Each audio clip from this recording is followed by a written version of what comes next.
কর্মসূচি এবং ঘোষিত কর্মসূচি অনুযায়ী আইন অমান্যের ডাক দিয়েছিল রাজ্যের প্রধান বিরোধী বিজেপি। এদিন তাই বিজেপি যুব মোর্চার ডাকে আইন অমান্যে উপস্থিত হয়েছিলেন বিজেপির সর্বভারতীয় নেতা দিলীপ ঘোষ। এই আইন অমান্য ও পুলিশ সুপার দপ্তর ঘেরা অভিযানের ডাক দেওয়া হয়েছিল মূলত জেলা পুলিশের বিরুদ্ধে।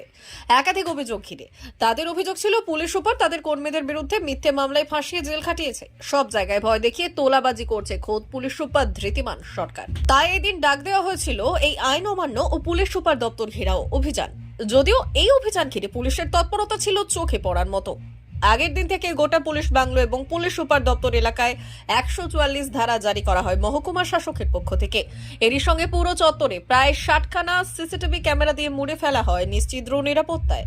এরপরই এদিন সকাল থেকেই পুলিশ মোতায়েন করা হয় প্রায় 1000 খানেক পুলিশের কনস্টেবল, কমব্যাট ফোর্স, বিশেষ প্রশিক্ষণপ্রাপ্ত পুলিশ, এরই সঙ্গে হোমগার্ড এবং সিভিককে এই কাজে লাগানো হয়। তাছাড়া বিভিন্ন সরকারি দপ্তরের ছাদে বাড়িতে প্রহরায় দাঁড় করিয়ে দেওয়া হয় একাধিক পুলিশ কর্মীকে। ব্যবস্থা রাখা হয় মিছিলকে ভেস্তে দেওয়া হয় কামান গাড়ি এবং বিভিন্ন রকম উন্নত প্রযুক্তির যানবাহন। গোটা এলাকায় আঁটোসাঁটো করে ফেলে পুলিশের আধিকারিকরা। তবে অন্যদিকে আইন অমান্য করতে এসে সেভাবে লোক জোগাড় করতে পারেনি বিজেপি। মিলিয়ে 100-2 লোক নিয়ে অবশেষে আইন অমান্য করতে আসেন বিজেপির সর্বভারতীয় নেতা দিলীপ ঘোষ। যদিও পুলিশের সঙ্গে এক প্রস্ত ধস্তাধস্তির পরই এলাকা ছাড়েন বিজেপি নেতৃত্বরা। বিজেপির অভিযোগ, পুলিশ এই আইন অমান্যকে বন্ধ করতে বিভিন্ন মোড়ে মোড়ে তাদের গাড়ি আটকে দিয়েছে। এছাড়া ব্লকে ব্লকে মানুষ যাতে না আসে তার জন্য গতকাল রাত থেকেই তাদের থানায় ডেকে বিভিন্ন ভুয়ো মামলায় গ্রেপ্তার করেছে। এই বিষয়ে দিলীপ ঘোষ বললেন,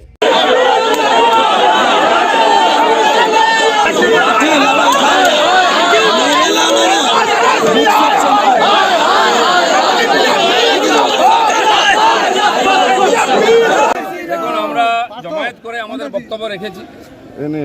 পুলিশ আমাদের কর্মীদের কাল থেকে বাধা দিচ্ছে, কেস দিচ্ছে, অনেকে অ্যারেস্ট করেছে, আজকে কোর্টেও অ্যাপিয়ার হতে হয়েছে।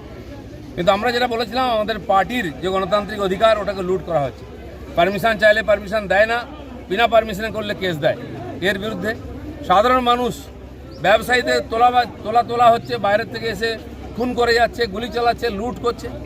এখানে ট্রান্সপোর্টের গাড়ি এলে তাদের কাছ থেকে টাকা তোলা হচ্ছে। গোয়ালাদের গরু মোষ বাইরে থেকে টাকা দিয়ে রসিদ দিয়ে নিয়ে আসছে, লুট করে নিচ্ছে পুলিশ, লক্ষ লক্ষ টাকা গরিব গোয়ালাদের।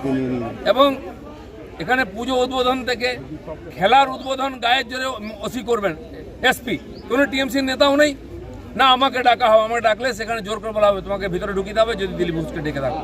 এই যে গণতান্ত্রিক আর স্বৈরাচারী পরিবেশ, এর বিরুদ্ধে বিজেপি রাস্তায় নেমেছিল। আমরা প্রতিকাত্মক আন্দোলন আজকে করেছি। যদি প্রয়োজন হয় এটা আরও বেশি বড় আন্দোলন হবে। আমরা দেখছি পুলিশ যদি এটা বন্ধ না করে, ভোট এলেই কেস দিয়ে বা পুরনো কেসে আমাদের কর্মীদেরকে উঠানো হয়, ঢোকানো হয় জেলে, সেটা শুরু হয়ে গেছে। তাই আমরা সতর্ক করতে এসেছিলাম।